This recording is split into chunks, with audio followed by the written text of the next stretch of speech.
Et voilà, pour la dernière table ronde, nous avons essayé de répondre à la question de la parité que Gaël de Guichet a mis en avant tout à l'heure. Je suis le seul modérateur de sexe masculin ce soir. J'ai mis une cravate en plus.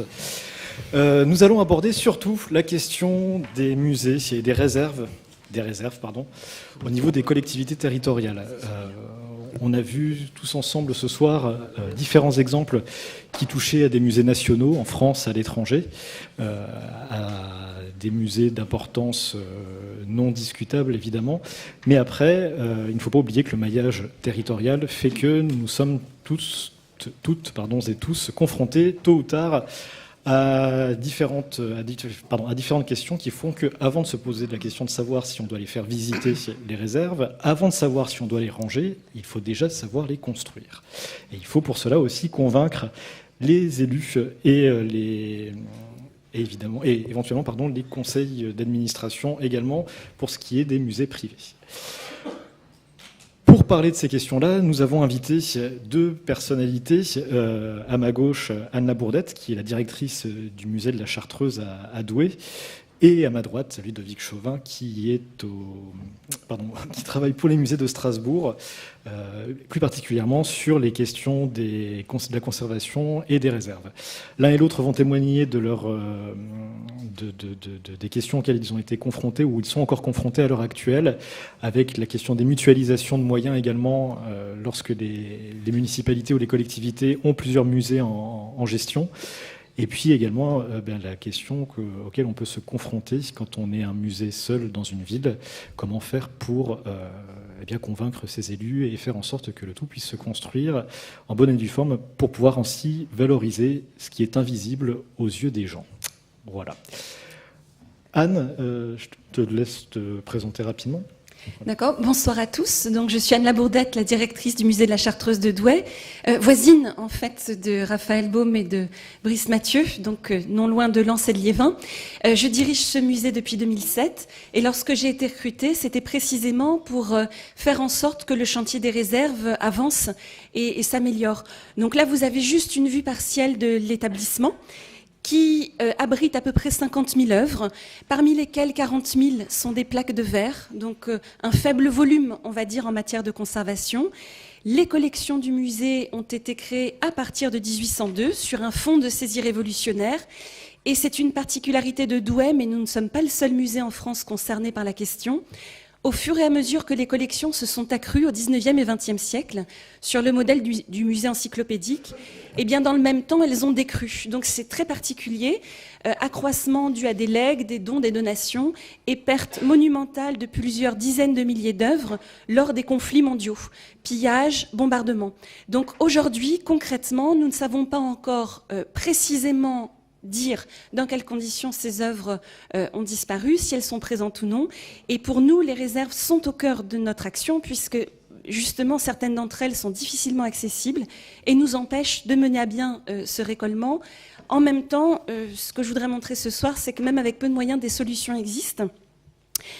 Une dernière chose, donc un bâtiment classé monument historique en 1930, qui n'a absolument pas été conçu à l'origine pour abriter et conserver des collections muséales, et un bâtiment datant du milieu du XVIe siècle jusqu'au milieu du XVIIIe, réouvert en 1958, et à l'époque, en réalité, les réserves ont été placées là où il restait de la place.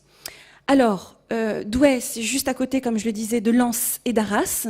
Arras, pourquoi je fais cette précision? Parce que une des perspectives possibles d'amélioration de l'état actuel de nos réserves passerait par l'externalisation et la mutualisation d'une partie assez importante de nos collections lapidaires, notamment avec le musée des Beaux-Arts d'Arras, qui connaît les mêmes problématiques que les nôtres.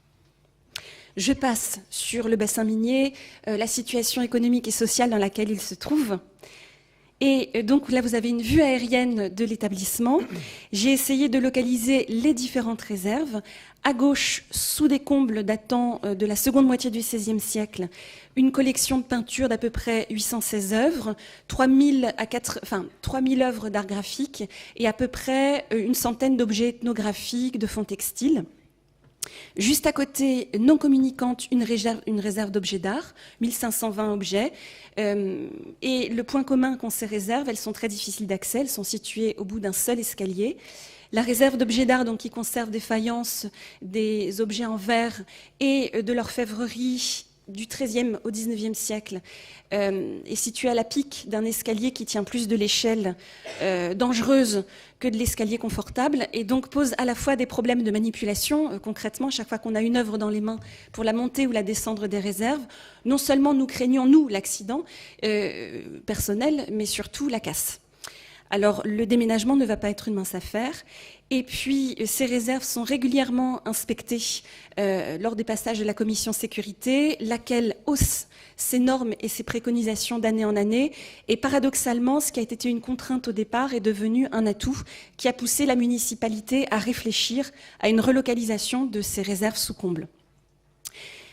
Autre particularité de ces réserves, elles sont donc sous comble. Qui dit comble dit bois, dit isolation défaillante, dit aussi soutènement par des poutrelles métalliques qui auront une résistance au feu en cas de sinistre assez restreinte. Et surtout pour le personnel qui travaille en matière de régie des collections, une certaine insalubrité aussi. Des conditions de travail dans lesquelles qu'ils sont amenés à effectuer, un fort empoussièrement, des variations climatiques qui ne sont évidemment pas ni maîtrisées ni maîtrisables. Par contre, nous mesurons régulièrement les écarts qui s'y produisent. Et puis, encore une fois, et c'est ce qui va pousser, in fine, quand même la municipalité à changer de point de vue sur la localisation de ces réserves, c'est cette localisation sous comble et ce risque de perte majeure des 98% des collections qui sont conservées dans nos réserves en cas de sinistre. Tout en haut de l'image, un hangar de pompiers à l'origine, et les pompiers sont importants en ce moment dans notre chantier des collections, qui abrite essentiellement du divers, aussi bien du matériel archéologique que du matériel d'exposition, des objets posés au sol, donc je sens qu'il va y avoir des remarques sur ma gauche. Et puis tout en bas de l'image, ce qui va aller vers le mieux, c'est un peu un espèce de cycle, nous l'espérons, une ancienne maison de maître qui est un ancien aquarium, comme quoi tout est possible, qui était aussi un ancien musée archéologique dont j'avais la responsabilité. En matière d'aquariologie, c'était d'ailleurs difficile de veiller à l'évolution correcte des espèces vivantes qui étaient conservées. Et donc, actuellement, le projet de déménagement des réserves que vous voyez donc sur la gauche pour aller sur la droite est en cours. Il n'y a pas que des réserves internes, au sein de l'établissement, mais des réserves qui sont aussi délocalisées en ville, distantes de moins d'1 kilomètre à chaque fois du musée, et qui sont des réserves, je n'hésite pas à les qualifier d'épouvantables. L'hôpital militaire est un ancien hôpital militaire, donc comme son nom l'indique, du milieu du XVIIIe siècle, mais qui est en ruine complète, qui a été infesté par la mérule. Donc les collections du musée qui s'y trouvaient, par voie de conséquence, en partie aussi, qui n'est pas sécurisé, qui prend l'eau et qui laisse toute une série d'animaux plus ou moins sympathiques gambader au milieu des collections. Alors, ma prédécesseure, Françoise Baligan, qui a eu à cœur, je pense, de traiter ce problème en temps et en heure, a réussi à faire déménager une partie des collections de tableaux dans un ancien EHPAD, aujourd'hui c'est un EHPAD, mais en fait des studios pour personnes âgées, donc dans 3 studios de 20 mètres carrés chacun, une collection d'à peu près 300 tableaux, autant d'objets ethnologiques, et le tout dans des conditions à l'époque rudimentaires. Alors, ce qui s'est passé, j'ai été embauchée en 2007 et on m'a dit, voilà, il y a un projet de relocalisation de toutes les réserves dans un hangar à 2 km du musée. Tout est prévu, ça coûte 90 000 €. Le déménagement, l'équipe le fera. Il faut juste acheter en fait des racks à tableaux et des étagères métalliques. 90 000 € par 1 € de plus et voilà. Ça ne s'est pas fait. La même année, j'ai eu la visite du contrôleur de la Chambre régionale des comptes. Si un jour, en tant que responsable de musée, ça vous arrive, ça n'est pas un moment très agréable à passer. Pourquoi ? Parce qu'effectivement, un peu comme M. de Guichin le disait, eh bien, il s'est saisi de nos registres d'inventaire qui, eux, ont réchappé aux bombes. Et donc, toutes les 5 pages, il tournait il prenait le livre, toutes les 5 pages, il pointait du doigt une œuvre au hasard. Il en a pointé 60 dans les 10 livres d'inventaire que nous conservons. Et nous devions donc être capables de les localiser sur notre base informatique dans les 5 minutes. Malheureusement, les 60 qu'il a pointés étaient tous ou toutes des œuvres disparues pendant les conflits. Mais pour cela, encore fallait-il prouver que c'était les conflits qui en étaient à l'origine et non pas une gestion hasardeuse et chaotique de nos réserves. Donc, dans le même temps que ce projet de délocalisation ne se fait pas, parce que finalement, le centre technique a besoin du hangar qui était prévu pour les réserves du musée, le contrôleur de la Chambre régionale des comptes nous enjoint quand même d'améliorer sérieusement l'état de nos réserves. Et dans un premier temps, avec mon équipe, qui se compose donc d'une responsable du fonds photographique et de son assistante, d'une régisseur qui a pu être recrutée grâce à l'aide de la DRAC, d'un surveillant qui est devenu assistant de régie des collections, de moi-même, et d'un poste que j'ai réussi à transformer d'un poste de photographe en documentaliste. Eh bien, à l'époque, on s'est creusé un peu la cervelle en se disant, au fond, un projet de relocalisation globale n'est plus possible. Si on ne fait rien, on peut continuer, nous, à faire nos expositions, mais nous partons du principe que les réserves infusent, enfin, si je puis employer ce vocabulaire-là, la vie du musée. Qui dit réserve mal rangée, réserve au climat catastrophique et réserve probablement infestée, dit à terme probablement les mêmes problèmes que nous retrouverons dans les espaces de collection permanente. Qui dit difficulté pour notre personnel à travailler dans ces espaces impropres, dit à terme démotivation totale de l'ensemble de l'équipe de régie sur ces problématiques. Et donc, au fond, comment peut-on faire quand il n'y a pas d'argent, quand ça n'est pas la priorité, et quand même le fonds photographique, donc à peu près entre 37 000 et 40 000 plaques de verre, se trouvait conservé, donc avant 2009, au bout du couloir de nos bureaux, donc avec bien des pièces posées par terre, sans climatisation, sans sécurisation. Eh bien, nous avons en fait regardé les salles qui se trouvaient à proximité. Nous avons calculé donc le volume des œuvres représentées par ces 40 000 plaques de verre. Nous avons travaillé sur un conditionnement donc adapté, donc prévu et qui soit bien meilleur pour ces plaques. Et partant de là, nous avons essayé de trouver l'espace le mieux adapté. C'est donc une salle qui se trouvait au bout de l'ancienne maison de maître qui se trouve dans l'enceinte du musée. Et nous avons donc mené une campagne de mesure dans cette salle en se disant au fond, voilà, on va les déménager nous-mêmes. Petit à petit, chaque année, on essaiera d'inscrire au budget entre 1 000 et 4 000 euros pour avoir donc des pochettes en carton neutre pour récoller. Et nous les déménagerons nous-mêmes dans cette salle. Finalement, en menant la campagne de mesure, pour des photographies, il faisait à peu près les mesures, les meilleures étaient de 65% d'humidité relative. Pour un fond photographique, c'est absolument pas adapté. Et donc, l'idée est venue petit à petit de faire des travaux dans cette salle. Et ce que j'ai fait, c'est que j'ai attendu mon heure, à savoir la fin de l'année, entre septembre et décembre. Je sais que mon collègue du service des bâtiments ne dépense pas toujours tout son budget parce que certains chantiers prennent du retard. Et donc, en fait, chaque année, je lui passe un petit coup de fil au mois de septembre. Nous nous réunissons. Il m'a toujours dit de faire des projets et d'en faire beaucoup plus que ce que nous pourrons jamais mener, mais qu'au moins, comme ça, quand des crédits seront disponibles, peut-être, au cas par cas, nous pourrons régler des situations. Donc, c'est ce qui s'est passé ici. Et au départ, voilà aujourd'hui ce que ça donne. Nous avons donc pu acheter des étagères adaptées, faire repeindre l'ensemble de la salle avec une peinture sans COV, la faire climatiser, l'obturer complètement, essayer de contrôler la climatisation puisque certains des accidents les pires se produisent précisément quand on veut aller vers le mieux, ranger et récoller nos collections. Et pour ça, l'aide de la DRAC a été décisive puisque ce qui a emporté le morceau sur un chantier d'à peu près 20 000 euros, c'était le fait que la DRAC pouvait en fin d'année, là aussi, donner à la ville 8 000 euros à peu près. Donc ça a toujours été une incitation aussi pour les élus à aller un peu plus loin. Et puis, entre 2009 et 2014, rien ne s'est passé, ou plus exactement, j'ai compté à peu près 6 projets d'aménagement de réserve, de déménagement, de chiffrage, le tout maison, c'est-à-dire sans faire appel à des entreprises extérieures, en achetant un matériel d'étagère chez Leroy Merlin, basiquement métallique, j'allais dire, et seulement en commandant beaucoup de mousse plastazote, de Tyvek et de boîtes en carton neutre. Et puis, ces projets ne voyaient pas le jour. J'avais beau appeler toutes les fins d'année pour essayer d'avoir des petites queues de crédit, ça ne marchait pas.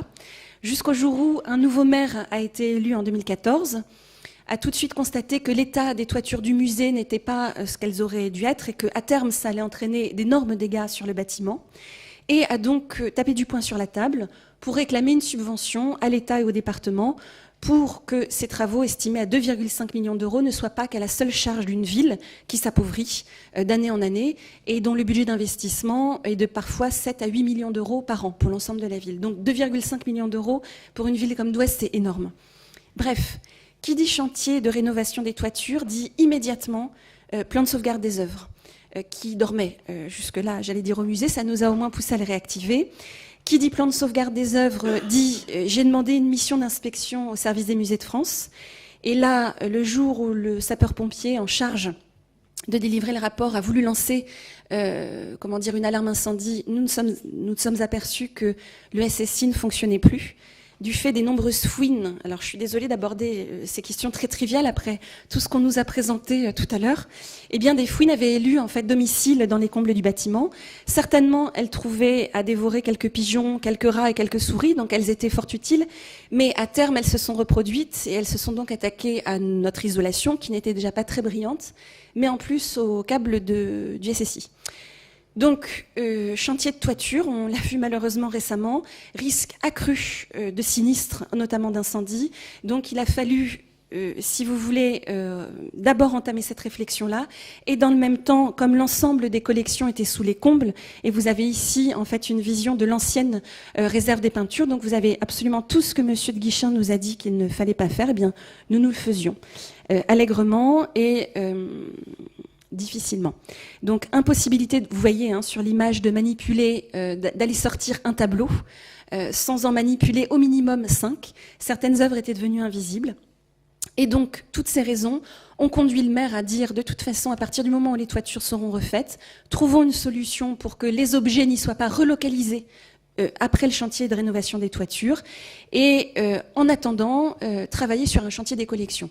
Enfin, c'est pas tout à fait lui qui me l'a dit comme ça, on a discuté ensemble, mais c'est à peu près comme ça que ça s'est passé. Et ce chantier des collections a nécessité pour nous l'interruption de nos expositions temporaires, puisque nous ne pouvons pas faire les deux. L'équipe du musée se comporte de 23 personnes. Et qui dit chantier des collections dit aussi chantier d'équipe. Ça a été l'occasion pour nous de voir notamment nos surveillants s'impliquer énormément dans le dépoussiérage des œuvres, dans leur conditionnement, dans leur emballage. Et nous avons fait appel à des restauratrices pour venir refixer le temps que l'ensemble de la collection soit déménagé dans de nouvelles réserves qui étaient encore non trouvées à ce moment-là. Donc ça a été vraiment un très bon chantier des collections mené par notre régisseur Caroline Bouly, à laquelle je tiens vraiment à rendre hommage parce qu'elle a eu cette démarche de former l'ensemble de nos collègues à la manipulation des objets, au dépoussiérage des objets, à leur emballage, à leur marquage et à leur récollement. Et puis, qui dit chantier des collections, donc stockage temporaire dans notre chapelle, dit forcément bonnes et mauvaises surprises. Les bonnes surprises, j'ai enfin pu voir les œuvres, 4000 œuvres qui ont été déménagées par l'équipe dans un premier temps. Et par contre, ces œuvres étaient habitées, puisqu'elles comportaient un certain nombre d'insectes. Nous nous en doutions, à vrai dire. Il était difficile de contrôler cette infestation dans les réserves, mais à partir du moment où toutes les œuvres ont été descendues dans le même espace, sur un temps assez long, eh bien les insectes en ont profité pour faire un bon festin. Alors, évidemment, la détection d'infestation, ça s'est passé l'été 2017. Évidemment, ça s'est passé au moment où tout le monde était en congé. Évidemment, ça s'est passé une année où le musée était fort consommateur de crédit. On m'a dit, écoute, désolé, mais il va falloir se débrouiller toute seule. Et finalement, nous avons pu faire appel pour mener un chantier d'anoxie dynamique à Alain Renard, au fonds d'urgence de la ville, qui a dépanné, qui a pu injecter 15 000 € à peu près pour que ce chantier d'anoxie puisse démarrer en août. Et c'était à peu près le seul créneau climatique possible, puisque pour ceux qui sont spécialistes des opérations d'anoxie, il faut maintenir un minimum de 21 degrés Celsius à l'extérieur de la poche d'anoxie, sans quoi ça ne sert pas à grand-chose. Donc, qui connaît le climat du Nord sait que 21 degrés, on les atteint assez rarement, enfin l'été, j'exagère un peu, mais c'était ça. Et évidemment, le compresseur que vous voyez ici est tombé en panne. C'était un 15 août, c'était musée de la Chartreuse, c'était donc normal. Finalement, quand même, le chantier d'anoxie a pris fin. Dans l'intervalle, la maison de maître qui nous servait d'aquarium et préalablement et de musée archéologique a été réaménagée par la ville. Et mon collègue du service des bâtiments a dit « Je mets 210 000 € TTC sur la table pour réaménager cette maison, à savoir nous refaisons les peintures, l'électricité et un SSI correct. Pour le reste, tu n'auras rien de plus. Peut-être une enveloppe de 30 000 € pour tout ce qui est matériel d'équipement des réserves. » Alors avec 30 000 €, on peut tout à fait, faire stocker et conditionner 4 000 œuvres de peinture, d'art graphique et 1 500 objets d'art. Mais là, on est obligé effectivement de stocker par terre et on est obligé de faire appel à beaucoup de doigté sur sa calculette pour arriver à soustraire, additionner, multiplier, jusqu'au jour où nous en discutons avec la conseillère pour les musées qui me conseille de faire appel à une étude de conservation préventive préalable. Et à ce moment-là, cette même conseillère pour les musées, Myriam Boyer, donc qui travaillait à la DRAC des Hauts-de-France, avait lancé, du fait de l'arrivée des réserves du Louvre à Liévin, une étude sur les réserves mutualisées de la région Hauts-de-France. C'est-à-dire, cette fois-ci, il s'agissait dans un premier temps de faire un état des lieux sur l'état des réserves des musées des Hauts-de-France, mais de ne pas se contenter d'un état des lieux qui aurait été nécessairement un peu alarmiste, d'aller plus loin et de demander à l'agence retenue de proposer des scénarios de résolution des problèmes.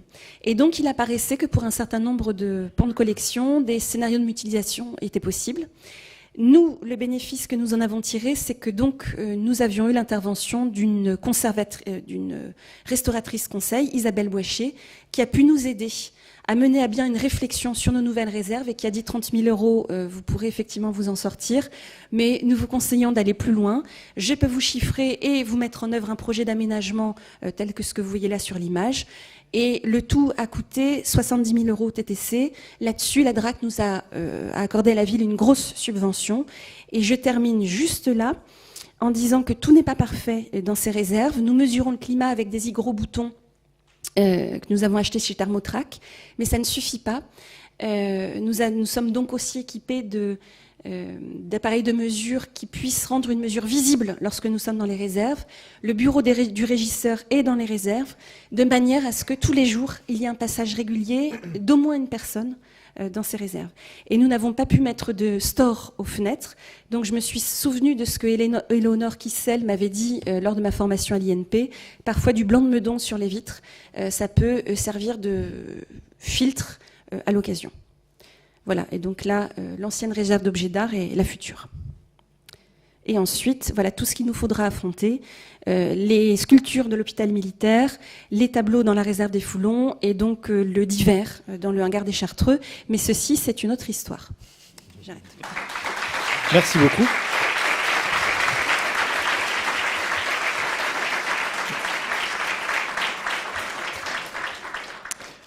C'était un exemple plus que concret. J'espère que vous n'êtes pas confrontés non plus aux rongeurs et autres petites bestioles du genre. On a parlé justement des bénéfices justement de l'installation du Louvre-Lens, notamment dans le Nord-Pas-de-Calais, ce qui l'a permis ensuite de donner aux autres musées de la région. Maintenant, on va se pencher sur la question du Grand Est, une autre région dont je viens aussi. Donc la région Grand Est, anciennement Lorraine, Alsace, Champagne-Ardenne, je mets volontairement dans le désordre pour mélanger, pour ne pas mettre en avant une région plus qu'une autre, s'est doté de différents musées ces dernières années, des musées neufs, notamment le musée de Gravelotte que je dirige, et du coup ça a fait réagir les conseillers musées de toutes les DRAC par rapport à ces questions-là. De plus, la question des réserves mutualisées s'est développée. On connaît la réserve mutualisée de Nancy et Strasbourg est un autre exemple qui est en cours de finalisation, voilà, et dont Ludovic Chauvin va nous parler tout de suite. Oui, bonsoir et merci aux organisateurs pour cette invitation. Certains vont être frustrés parce que je n'ai pas de présentation, mais ça nous fera gagner un peu de temps et peut-être on aura un peu plus de temps pour discuter.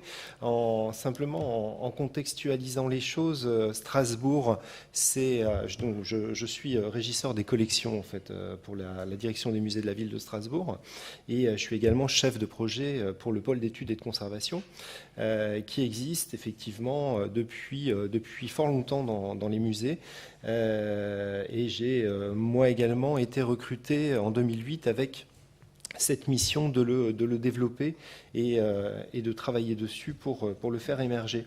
Les musées de Strasbourg, c'est 11 établissements, un monument historique et ensuite 10 musées qui constituent des collections encyclopédiques qui vont des collections archéologiques jusqu'aux collections d'art contemporain. Avec une estimation, une volumétrie des collections, je vais vous donner un chiffre qui vous semblera assez énorme, d'1,5 million de collections. qu'on ramène à environ 700 000 objets lorsqu'on enlève les collections archéologiques et les collections notamment entomologiques du musée zoologique.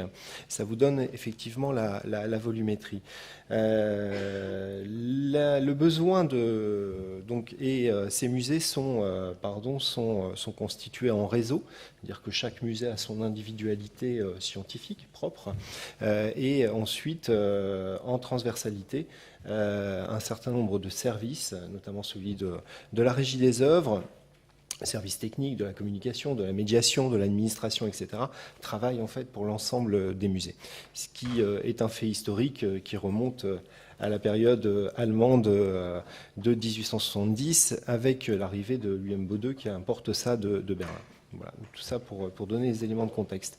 Au-delà de ça, en fait, et de cette richesse des collections, c'est également 22 lieux de réserve qui sont disséminés dans la ville et qui posent des problématiques, comme l'expliquait ma collègue de Douai, à la fois de gestion, puisque certaines de ces réserves ont des qualités de conservation qui correspondent en fait à la datation des musées, à leur inauguration récente, et d'autres qui n'ont pas du tout justement de qualité de conservation et posent des problèmes sanitaires, puisque historiquement, effectivement, un certain nombre de collections ont été entreposées dans les caves du Palais Rohan, par exemple, dans des caves d'autres institutions, ou encore dans des lieux qui ont été, au fil du temps, attribués en fait au musée.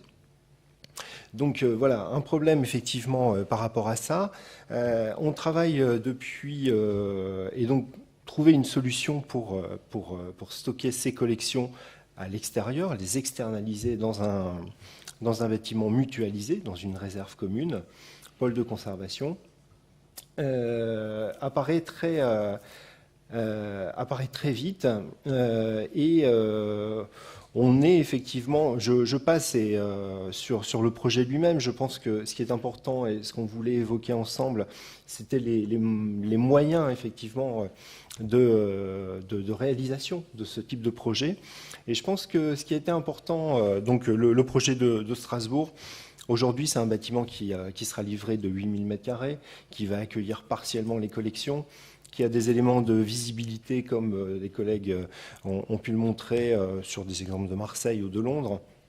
Je passe sur ces aspects-là. Et un aspect de médiation aussi qui est important dans notre projet. Mais au-delà de ça, effectivement, ce qui a permis de décider la collectivité de mener à bien ce projet, ça a été très en amont le besoin, d'une part, de déménager les collections du musée historique, qui étaient dans un bâtiment un petit peu comme chez vous. On était obligé de sortir du bâtiment dans lequel ils étaient. Donc on les a déménagés et on a demandé à la collectivité de réserver une part du budget pour mener à bien un bilan sanitaire des collections sur l'ensemble en fait du reste des collections. Excusez-moi. Et effectivement, ça a permis plusieurs choses. D'une part, ce bilan sanitaire, donc on l'a étendu à l'ensemble des collections, une sorte d'audit sur nos 10 musées en fait et sur toutes les collections. Ça a permis d'une part effectivement de rendre visibles les problématiques sanitaires de toutes les collections auprès des élus et justement de faire apparaître en fait la problématique, comme vous le citiez, les problématiques qui existaient déjà par des missions du service des musées de France sur la sécurité du bâtiment, etc. Tout ça a été connu, mais la problématique sanitaire des collections elles-mêmes et leur ampleur était assez méconnue, à la fois des élus, de la direction des musées, et je dirais même de certains conservateurs. Donc ça a permis vraiment de fixer ça, de fixer la méconnaissance également des collections. Un certain nombre de collections étaient entassées, je pense que c'est le terme, et entassés dans certains lieux en raison de problématiques liées notamment à la guerre, à la Seconde Guerre mondiale, et depuis les collections n'avaient pas été explorées, et c'est bien le terme, explorées. Et puis ça a permis également de mesurer forcément les besoins en termes de surface pour réimplanter ces collections dans un bâtiment, dans une réserve, dans un pôle de conservation. De mesurer également les besoins en termes de chantier de collection et d'en mesurer les coûts de manière à avoir en face de l'élu des éléments objectifs d'appréciation et de pouvoir discuter avec lui. Et derrière ça, le volet qui était important, c'était d'essayer de trouver en quelque sorte des sources de financement. Et l'idée, ça a été de demander à l'équipe, et vous parliez d'Éléonore Kissel, c'est elle qui a mené l'étude à l'époque, avec Inextenso, de leur demander quel était l'état des bâtiments actuels, quels étaient les moyens d'améliorer cet état-là, et éventuellement de questionner les conservations sur si nous étions en capacité de restituer les lieux d'occupation des musées par les collections. Qu'est-ce qu'on pouvait faire? Est-ce que, d'une part, on pouvait rendre ces bâtiments à la collectivité, et dans ce cas, trouver des sources de financement? L'autre point, c'était par le biais de la revente immobilière, puisqu'on a en plus des occupations qui sont plutôt dans des bâtiments historiques, patrimoniaux, sous-exploités, mais patrimoniaux, ou localisés en zone intéressante à forte valeur ajoutée. Et puis, également, restituer ces bâtiments éventuellement au public, leur redonner en fait le caractère patrimonial. C'est-à-dire que il y a des projets, notamment dans le Palais Rouen, qui avaient été mis en place sur la statuaire, dans les sous-sols. Ça n'a jamais été redéveloppé. Restituer, enlever les collections qui ont été entreposées et le restituer au public, c'est aussi une source de valorisation pour les bâtiments, les bâtiments ainsi libérés. Donc voilà, ça a été le point de départ, ce bilan sanitaire global, qui a coûté à l'échelle des musées 200 000 € à l'époque, en 2009-2010. Qui a duré 6 mois. Et ça nous a permis derrière, effectivement, de lancer une étude de programmation, de décider, en fait, l'élu et la collectivité à lancer une étude de programmation. Et dans un premier temps, une étude de programmation sur la globalité, en fait, de nos collections et de nos besoins. Besoin assez important, besoin estimé à 18 000 m² à l'époque pour la globalité de nos collections et avec un chiffrage qui tournait autour de 30 millions d'euros. Le projet a vécu effectivement plusieurs phases. Et un autre levier qui a été intéressant, et là on a eu, je dirais, un peu de chance, les musées ont un peu de chance, c'est que le musée alsacien devait bénéficier d'un projet d'extension dans le cadre d'un CPER, contrat de plan État-région, qui n'a pas pu se faire pour diverses raisons. Et il a été réaffecté en fait à notre projet de pôle d'études et de conservation. Et ça a été évidemment un levier complémentaire pour lancer la dynamique du projet. Juste une question par rapport à la taille justement de ces nouvelles réserves que vous êtes en train de construire. Est-ce que le fait d'avoir redécouvert des œuvres autrement au moment de ce bilan sanitaire a joué justement sur la taille des bâtiments à reconstruire, à construire?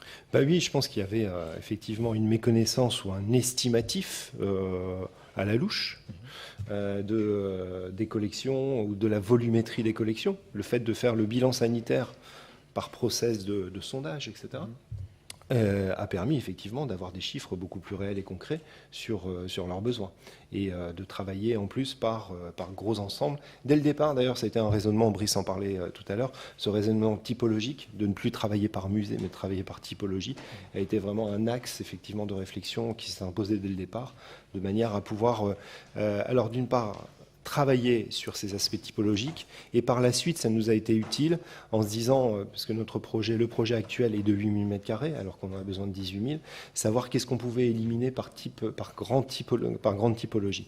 Et on parlait aussi des problématiques de niveau de conservation. De climatisation. On a du coup éliminé un énorme lot qui est à Strasbourg, qui est le métal. Parce qu'il nous fallait une réserve sèche. Et dans le projet que l'on mène aujourd'hui, en fait, on est parti sur un nivellement de la climatisation qui tourne autour de 50% d'hygrométrie et d'une vingtaine de degrés, avec quelques pourcentages d'acceptation. Et donc ça nous a permis de trancher dans le vif en fait en fonction des problématiques en présence. D'accord. Donc vous, en fait, ce que vous expliquiez à l'instant, c'était notamment le fait de pouvoir valoriser auprès des élus l'aspect sanitaire a beaucoup aidé, enfin la recherche en premier lieu. Pour Douai, une simple question. Tout à l'heure, vous nous avez parlé d'un maire providentiel, on va dire, à partir de 2014. Lui avait une appétence pour le musée avant, ou c'est à force de lui montrer ou de l'éduquer, entre guillemets, à la question? Alors, le précédent maire, parce que avait déjà lancé des opérations de rénovation d'envergure du musée, qui était en ruine au sortir de la Seconde Guerre mondiale. Et donc, moi, quand je suis arrivée, j'ai pris mes fonctions, il m'a dit, écoutez, là, financièrement, la ville, en plus, était engagée dans un plan de redressement de ses dépenses, on va le dire comme ça. Et donc, moi, il m'avait dit, voilà, financièrement, pour le musée, continuez les expositions, faites ce que vous pouvez, mais il n'y aura plus de projet d'ampleur sur les réserves. Le nouveau maire, lui, m'avait très clairement dit qu'il s'intéressait davantage au patrimoine écrit à la bibliothèque, mais que ce bâtiment classé monument historique était pour lui très important, ainsi que pour la ville, et que de toute façon, l'année N, quand on ne fait pas de travaux de rénovation de toiture sur des toitures qui sont des passoires, on est à peu près sûr que dans les années qui viennent, le montant des travaux nécessaires à la restauration de l'ensemble est bien plus élevé que la simple mise nécessaire au départ. Donc il est parti en fait de ce constat-là et du fait que l'État et le département étaient encore relativement présents financièrement pour aider à la restauration, non pas des musées, mais vraiment des édifices classés monuments historiques. Donc c'est de par cette entrée-là que sa réflexion à lui est venue. Et du coup, mécaniquement, elle a entraîné tout un ensemble de réflexions sur les réserves, sur ce plan de sauvegarde des œuvres. Et pour nous a forcé à mesurer d'abord, quantifier et davantage connaître nos collections. Du fait, en fait, de la... Je me fais mettre du temps aussi, l'espace d'un instant. Du fait justement du temps qui se raccourcit énormément, on va passer tout de suite aux questions à la salle. Je suis désolé d'écourter, voilà, mais c'est le lot de la dernière table ronde toujours d'être raccourci. Donc celles et ceux qui souhaitent se manifester, qu'ils le fassent maintenant ou se taisent à jamais. Exactement. Voilà. J'ajouterais peut-être comme levier, simplement pour abonder... le fait de donner de la visibilité en fait aux réserves, et ça rebondit sur un peu tout ce qu'on s'est dit entre visitable, visibilité, etc. Ça a été dans notre étude de programmation dès le départ, à partir de 2010, quelque chose qui s'est imposé par l'élu nous l'a imposé. C'était important pour lui qu'un projet avec un investissement important. Notre projet est autour de 17 millions d'euros à peu près TTC. C'était important effectivement qu'il y ait cette visibilité pour que à la fois le patrimoine soit visible d'une part, mais également qu'il y ait tout un axe de médiation sur les métiers du patrimoine. C'était extrêmement important et que effectivement les Strasbourgeois et le public au sens large puissent s'approprier en fait le patrimoine qui sera conservé à terme au sein de ce nouvel établissement. Voilà. En fait, oui, de toute façon, on le voit clairement, la question de la visibilité des réserves, de la médiation autour des collections de manière générale est de plus en plus présente. Le côté, c'est ça. Après, l'aspect révélation de coulisses. Après, il y a des projets qui ne sont pas. Vous parliez de Nancy, par exemple, où effectivement, il y a certaines réserves ou pôles d'études qui sont très cachés, qui n'affichent pas du tout leur vocation. Il y a deux aspects. Quoi. Toujours personne ? Ah, si, voilà, une volontaire.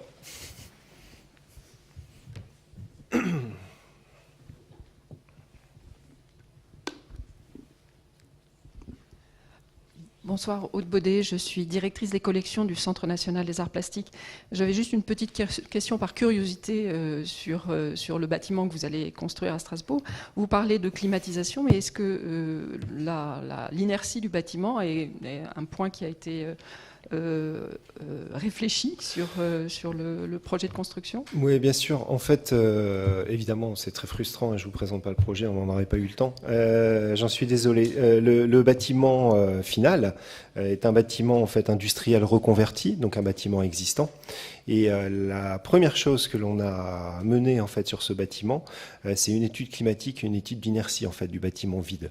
On l'a confié à un collègue suisse qui nous a mené une étude en fait pendant une année sur ce bâtiment, qui est venu nourrir derrière en fait le bureau d'études qui a travaillé sur le comportement dynamique du bâtiment et sur je cherche le mot, excusez-moi, sur le bureau d'études énergie en fait qui a travaillé sur l'ensemble de ces composantes.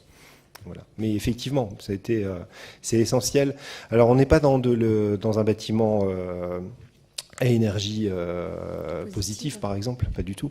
Par contre, comme il est implanté au sein d'un ancien bassin industriel, on va dire, ou une zone d'activité reconvertie, on va récupérer l'énergie grise produite par des industries qui sont à proximité et qui alimentent en fait le réseau de chaleur qui vient alimenter les besoins en énergie du bâtiment. Voilà, donc c'est effectivement un des points positifs qui est mis en avant on parlait effectivement des coûts d'exploitation et qui vient nourrir cette réflexion sur les coûts d'exploitation. Voilà.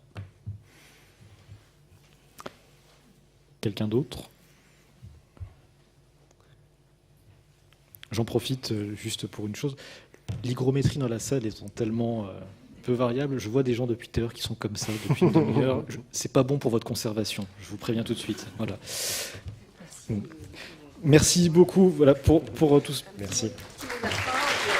Je laisse la parole à Juliette Réau-Duval pour la conclusion de la soirée, enfin pour le mot de la fin. Et je vous remercie aussi de ne pas être allé au concert du musée d'Orsay ce soir et d'avoir préféré rester ici.